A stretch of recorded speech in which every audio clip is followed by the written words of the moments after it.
तो भाई सबसे पहले तो मुझे कमेंट करके ये बता दो कि आप BSc, engineering, diploma, pharmacy, agriculture क्या करना चाहते हो, जिससे मुझे ये पता चलेगा कि मेरे ये प्लेटफॉर्म पे कौन से कोर्सेज से रिलेटेड ज़्यादा बच्चे हैं। इसलिए कमेंट जरूर कर देना। एंड दूसरी बात गाइस, डिस्क्रिप्शन में ही मेरे व्हाट्सअप चैनल का लिंक दिया है, फटाफट उसको ज्वाइन कर लेना कि जो भी अपडेट आएगा मैं फटाक से आप तक उस प्लेटफॉर्म के थ्रू मैं आपको पहुंचा सकता हूं। तो इसको ज्वाइन करके रख लेना। और अगर आप नए हो तो प्लीज़ चैनल को सब्सक्राइब करके अपना प्यार एंड सपोर्ट हमें दे सकते हो, जिससे थोड़ा मोटिवेशन आता है।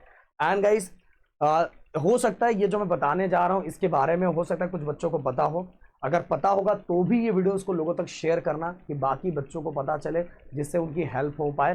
एंड दूसरी बात गाइस, अगर जिनको नहीं पता है उनको तो ये लोगों तक पहुंचाना ही है कि बाकी लोगों को भी पता चले। देखो गाइस, महाराष्ट्र गवर्नमेंट ने इस बार एक स्कीम लाया है और इस स्कीम के तहत गर्ल्स का जो 100% ट्यूशन फीस क्या कर दिया गया, माफ कर दिया गया है।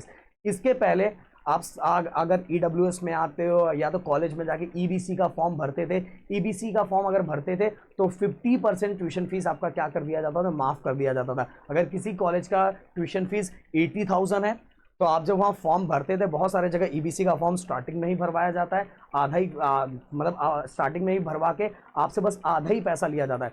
बट कुछ कॉलेजेस में ऐसा भी है कि आपसे पहले स्टार्टिंग में पूरा भरवा लिया जाता है और इसके बाद कुछ महीने के बाद वो आधा फीस आपके अकाउंट में रिटर्न आ जाता है, जिसको ईबीसी कहते हैं। ईबीसी जिसमें 15% फीस वापस आ जाता है। फिर आप सभी को पता है टीएफडब्ल्यूएस भी था।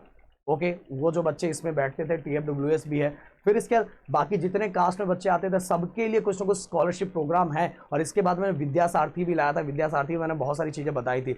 बट गाइस, अब महाराष्ट्र गवर्नमेंट ने गर्ल्स के लिए 100% ट्यूशन फीस माफ कर दिया है। बस कुछ क्राइटेरिया है, वो क्राइटेरिया में अगर आप फिट बैठते हो तो आपका ट्यूशन फीस माफ हो जाएगा। और सबसे बड़ी बात गाइस, ये लगभग 800 कोर्सेज के लगभग अप्रॉक्स 800 कोर्सेज के लिए अप्लाई होने वाला है। और इन कोर्सेज के अंदर मैं आपको बताना चाहता हूँ, इंजीनियरिंग मतलब 12 से अगर आप साइंस, कॉमर्स, आर्ट से रिलेटेड कोई भी पोस्ट ग्रेजुएशन करना चाहते हो, साइंस से रिलेटेड करना चाहते हो, कॉमर्स से रिलेटेड करना चाहते हो, आर्ट से रिलेटेड करना, बीकॉम करना चाहते हो, बीएससी करना चाहते हो या बीए करना चाहते हो, जो उससे रिलेटेड जो भी कोर्सेज हैं सभी के 100% ट्यूशन फीस गर्ल्स के माफ होने वाले गाइस।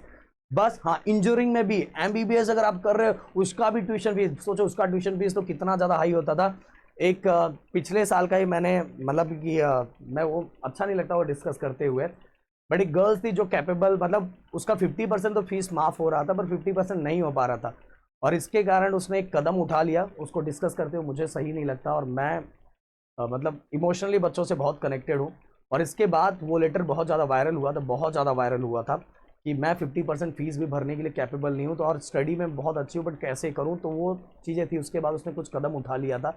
बट गवर्नमेंट ने उसके बाद गर्ल्स के लिए जो स्कीम लाया, ये एक बहुत अच्छा स्कीम है जिसके कारण गर्ल्स को एक बहुत अच्छा सपोर्ट मिलेगा। बहुत सारे गर्ल्स इसके कारण स्टडी छोड़ देते थे, बट अब उनके पास एक अच्छा खासा ऑप्शन है। हाँ, बस इसके लिए क्राइटेरिया बस यही है कि आपका मतलब कि जो इनकम है, आपके पेरेंट्स का जो इनकम है वो 8 लाख या 8 लाख से कम होना चाहिए, तो आप इसके लिए अप्लाई कर पाओगे और अपने ट्यूशन फीस को 100% माफ़ कर सकोगे, जिससे आप अपनी स्टडी को आगे जारी रख सकते हो।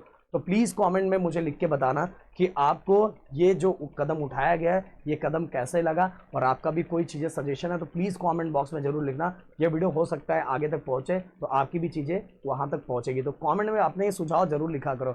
मिलते हैं नेक्स्ट वीडियो में। Thank you so much guys. जय हिंद एंड जय महाराष्ट्र दोस्तों।